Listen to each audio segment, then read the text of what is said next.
Hello friends, welcome back to our channel class of commerce. आज की video में हम बात करने वाले हैं क्लास 12th के अकाउंटेंसी के first chapter that is accounting for partnership firm के बारे में। ये वीडियो इंट्रोडक्टरी लेक्चर है। इस वीडियो में हम जानेंगे कि पार्टनरशिप फर्म होती क्या है और उसके थ्योरी पार्ट।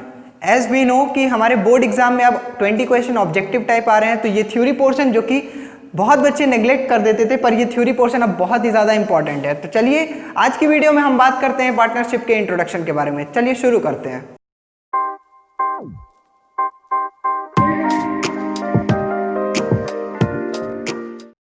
चलिए दोस्तों, अब हम बात करते हैं हमारे पार्टनरशिप फर्म के बारे में। तो पार्टनरशिप फर्म की अकाउंटिंग पढ़ने से पहले हमें यह जानना ज़्यादा ज़रूरी है कि पार्टनरशिप की मीनिंग क्या होती है। तो चलिए पहले इसकी मीनिंग देखते हैं।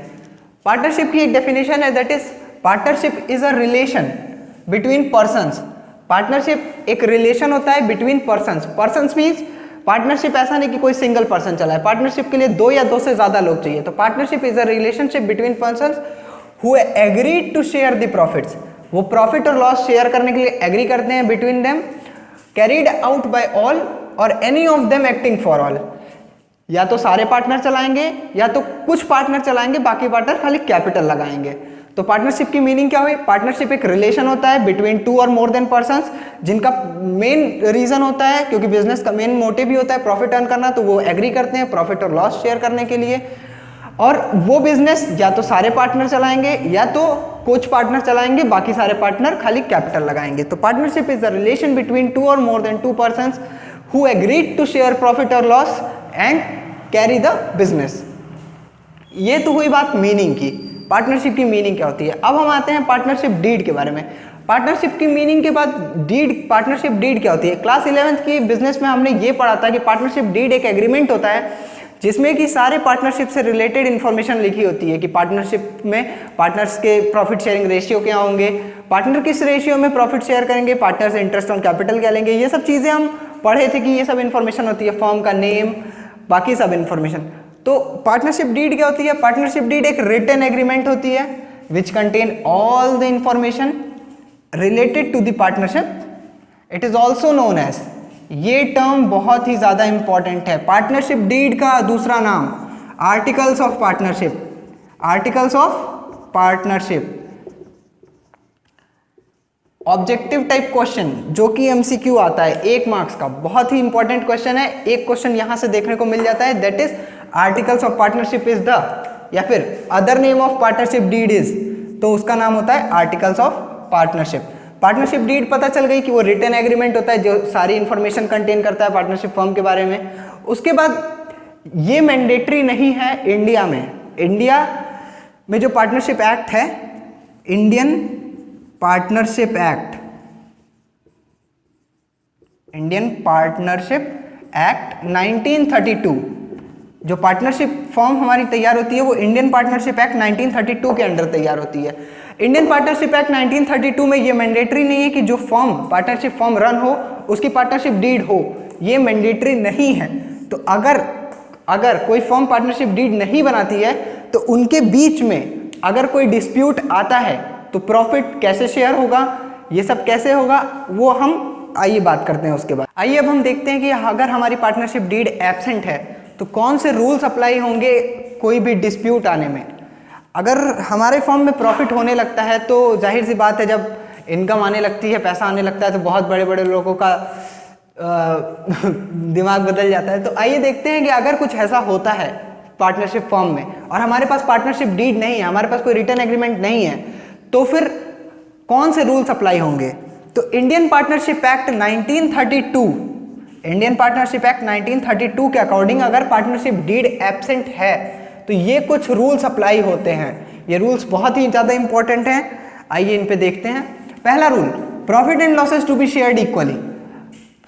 According to Indian Partnership Act 1932, Indian Partnership Act हमें ये कहता है कि अगर पार्टनरशिप डीड साइलेंट है, यानी कि पार्टनरशिप डीड एब्सेंट है, तो फिर जो भी प्रॉफिट एंड लॉस शेयर होगा फर्म में पार्टनर्स के बीच वो इक्वली शेयर होगा। सेकेंड रूल हमें ये कहता है कि interest on capital. Interest on capital क्या होता है आगे चल के हम पढ़ेंगे, बस इतना जान लीजिए। इंटरेस्ट ऑन कैपिटल वो इंटरेस्ट होता है जो कि कैपिटल पे दिया जाता है। जो पार्टनर्स कैपिटल लगाते हैं फर्म में उनको इंटरेस्ट दिया जाता है। तो इंटरेस्ट ऑन कैपिटल हम नहीं देते हैं, इंटरेस्ट ऑन कैपिटल हम नहीं देते हैं। देन थर्ड रूल होता है interest on drawing is not charge. Interest on drawing भी हम आगे चल के पढ़ेंगे कि ये क्या होती है, और अभी के लिए इतना जानिए कि इंटरेस्ट ऑन ड्राइंग भी नहीं चार्ज की जाती है। फोर्थ पॉइंट होता है if any partner has given loan to the firm, अगर कोई भी पार्टनर ने फर्म को लोन दिया है तो उसे इंटरेस्ट 6% पे मिलेगा अगर डीड एब्सेंट है तो। देन नेक्स्ट पॉइंट है हमारा, ये वाला पॉइंट बहुत ही इंपॉर्टेंट है क्योंकि ये एमसीक्यू में कई बार पूछा जाता है कि किस परसेंट पे, अगर किसी पार्टनर ने लोन दिया है और लोन का रेट, इंटरेस्ट रेट डिसाइड नहीं है तो उसे कितने परसेंट पे लोन दिया जाएगा, तो वो है 6% पर एनम। देन हमारा नेक्स्ट पॉइंट आता है सैलरी। सैलरी जो है वो भी नहीं दी जाती है, कमीशन भी नहीं दिया जाता है। तो ये कुछ रूल्स होते हैं जो कि अगर पार्टनरशिप डीड एब्सेंट है तो फॉलो किए जाते हैं। पहला rule profit and loss equally share होगा। दूसरा रूल इंटरेस्ट ऑन कैपिटल नहीं दिया जाएगा। तीसरा रूल इंटरेस्ट ऑन ड्राइंग नहीं चार्ज किया जाएगा।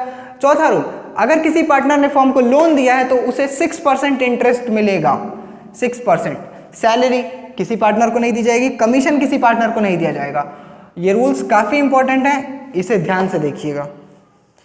आइए अब हम अपने नेक्स्ट टॉपिक के ऊपर बढ़ते हैं कि राइट्स ऑफ अ पार्टनर। कुछ पार्टनर्स के राइट होते हैं फर्म में, तो वो राइट्स क्या होते हैं? राइट्स होते हैं पार्टनर्स के कुछ जो कि पार्टनरशिप फर्म में होते हैं। पहला राइट होता है कि share and profit and losses in the agreed ratio. Her partner के पास ये राइट होता है, जो भी पार्टनर होता है बिजनेस का उसके पास ये राइट होता है कि वो प्रॉफिट और लॉस को शेयर करे इन द एग्रीड रेशियो, जो उनका रेशियो एग्री हुआ है बिटवीन द पार्टनर्स। दूसरा राइट होता है take part in the code and conduct of a business. Business के वो हर कोड एंड कंडक्ट में, किसी भी ऑपरेशन में, किसी भी टास्क में वो बिजनेस के परफॉर्म या फिर पार्ट ले सकता है। अगला है consulted in the matter of right related to partnership business. हर पार्टनर के पास ये राइट होता है कि उससे कंसल्ट लिया जाए, उससे डिस्कस किया जाए कोई भी डिसीजन लेने से पहले बिजनेस का। उसके बाद नेक्स्ट राइट होता है inspect and have a copy of the books of accounts.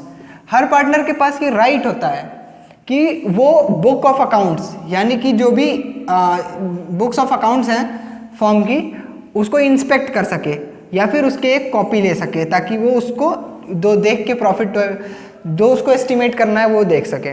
Next point है हमारा disallow the admission of a new partner. Her partner के पास ये राइट होता है कि वो डिसअलाउ कर दे, वो मना कर दे admission of new partner. Then हमारा नेक्स्ट राइट है every partner is the joint owner of the partnership property. जो पार्टनरशिप की प्रॉपर्टी होती है, जो भी प्रॉपर्टी होती है पार्टनरशिप की, उस पे हर पार्टनर का इक्वल या फिर जो भी एग्रीड रेशियो है उनका उतना उसका राइट होता है कि उतना प्रॉपर्टी उसकी है। उसके बाद नेक्स्ट पॉइंट होता है if a partner has advanced loan to the firm. जो हमने पढ़ा था कि पार्टनरशिप डीड एब्सेंट होने पे भी पढ़ा था ना कि अगर लोन देता है तो उसे 6% पे मिलेगा, तो वही ये भी पॉइंट है कि अगर कोई पार्टनर लोन देता है और अगर उसका जो रेशियो डिसाइड नहीं है तो उसे 6% पे इंटरेस्ट रिसीव होगा। ये काफ़ी इंपॉर्टेंट पॉइंट है और कई बार पूछा भी जाता है, तो इस पॉइंट पे ध्यान दें। और ये टॉपिक, इस टॉपिक से पक्का कोई एक ना एक एमसीक्यू आता ही आता है। तो राइट्स हमारे पार्टनर के क्या है? प्रॉफिट एंड लॉस शेयर करेंगे, take part in conduct of the business, consulted in the matter, inspect and have a copy of books of accounts, disallow कर सकते हैं किसी भी पार्टनर का admission, every partner is the joint owner of the partnership property, और अगर किसी partner ने लोन दिया है फर्म को तो उसे 6% इंटरेस्ट मिलेगा। तो ये तो हुई बात हमारे कुछ राइट्स की। अब आइए हम अपने नेक्स्ट पार्ट में इस वीडियो को यहीं एंड करते हैं, और वीडियो के नेक्स्ट पार्ट में हम देखेंगे कि हम इंटरेस्ट ऑन कैपिटल कैसे कैलकुलेट करते हैं। हमने जो यहाँ पे बात की थी कि इंटरेस्ट ऑन कैपिटल हम नहीं देंगे अगर डीड एब्सेंट होगी, तो ये इंटरेस्ट ऑन कैपिटल होता क्या है, इस इंटरेस्ट ऑन कैपिटल को हम कैसे कैलकुलेट करते हैं, ये सब बारे में हम बात करते हैं अपने वीडियो के नेक्स्ट पार्ट में। तो इस वीडियो में यहाँ तक बने रहने के लिए आपका शुक्रिया। हमारे वीडियो अगर आपको पसंद आई हो तो वीडियो को लाइक करें, ज़्यादा से ज़्यादा शेयर करें और चैनल को सब्सक्राइब करना ना भूलें। Thank you.